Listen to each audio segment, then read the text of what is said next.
तीन बहुओं के रवैये से सासू माँ बहुत परेशान थी। दरअसल बात ये थी कि तीनों बहुओं में किसी बात को लेकर अनबन हो गई थी। तब से ही तीनों एक दूसरे से मुंह फुलाए रहती थी। ना कोई सीधे मुंह किसी से बात करती, ना किसी का कहना मानती। पड़ोसी भी इस बात को जानते थे और जाने कैसे कैसे बातें भी करते। इसीलिए सासू माँ ने तीनों बहुओं को तुरंत अपने कमरे में बुलाया। मैं कई दिनों से देख रही हूँ, तुम तीनों अलग अलग सारे काम कर रही हो। ये सब नहीं चलेगा, तीनों को मिलकर ही काम करना पड़ेगा।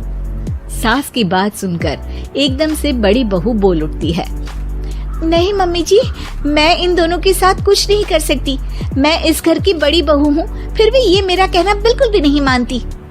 अरे जेठानी जी, जानबूझकर मुझे डबल काम करवाती है आप। और छोटी मुझसे टेढ़े मुंह ही बात करती है।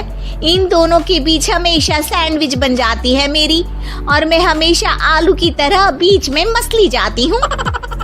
मम्मी जी, इन दोनों को लगता है कि मैं छोटी हूँ तो इनके पैरों तले दब जाऊंगी, लेकिन नहीं, मेरा भी उतना ही अधिकार है जितना इन दोनों का है।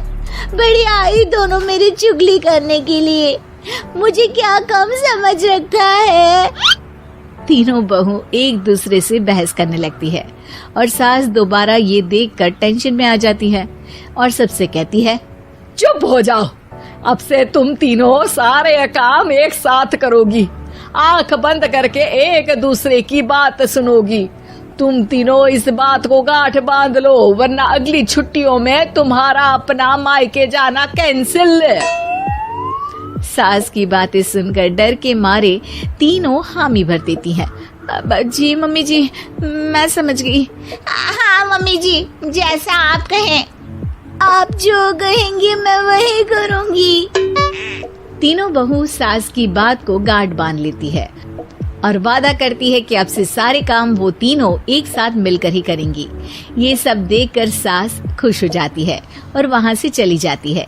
नीचे जाकर वो देखती है कि घर में शर्मा जी आए हुए होते हैं। सास जोर से आवाज लगाकर कहती है, अरे बहू, जरा चाय बनाकर तो लाना, शर्मा जी आए हैं। सास की बात सुनकर तीनों बहू तुरंत किचन की ओर भागती है और चाय बनाना शुरू कर देती है।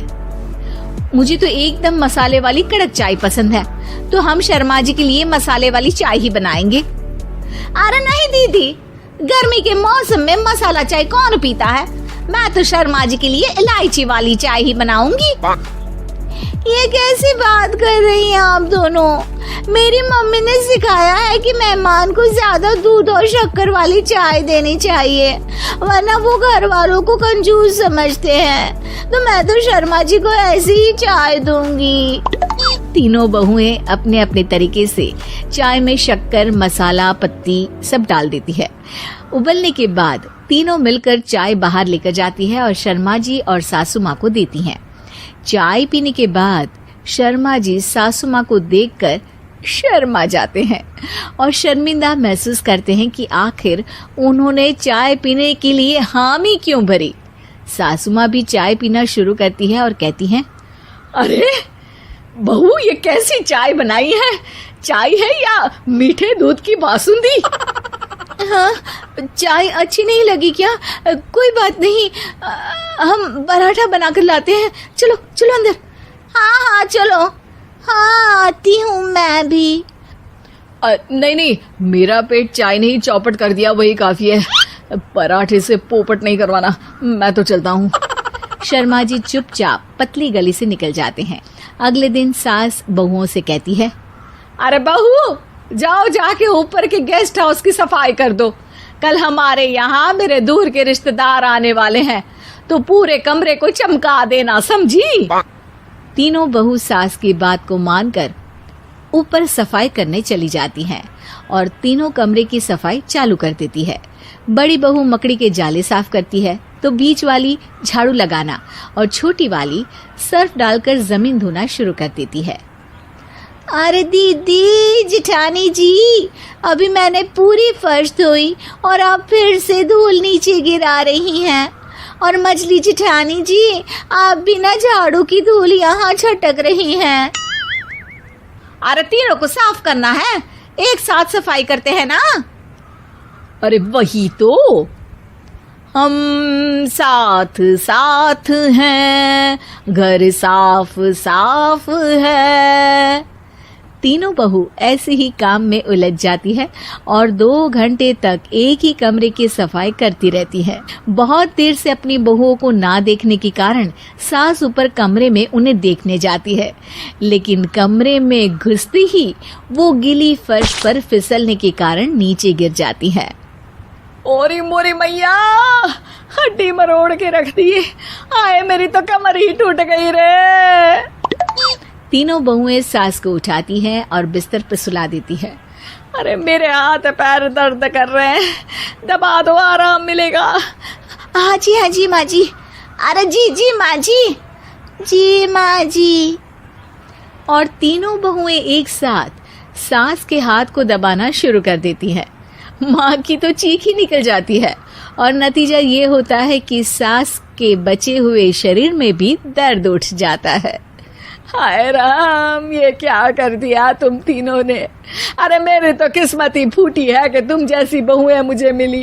हे भगवान, पूरे शरीर में दर्द बढ़ गया है। अब तो पता नहीं कि चल भी पाऊंगी या नहीं। माफ करो, मुझे गलती हो गई मुझसे कि तुम तीनों को एक साथ काम करने के लिए बोला। सोचा था तीनों मिलके अच्छे से काम करेगी, लेकिन बड़े बुजुर्ग सही कहते थे कि 3 तिगाड़ा काम बिगाड़ा। तुम लोगों ने ये बात ना आज साबित करके दिखा दी। तुम तीनों को तो समझाना यानी मानो भैंस के आगे बीन बजाना है।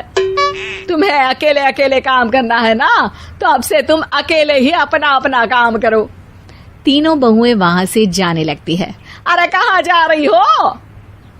आप ही ने तो कहा कि अपना अपना काम तो मुझे मुल्तानी मिट्टी लगानी है।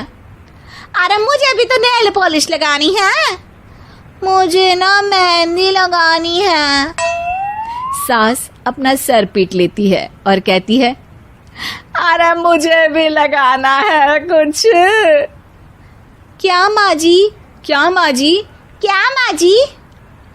तुम्हारे घर वालों को फोन तुम्हारी हरकतें बताने के लिए।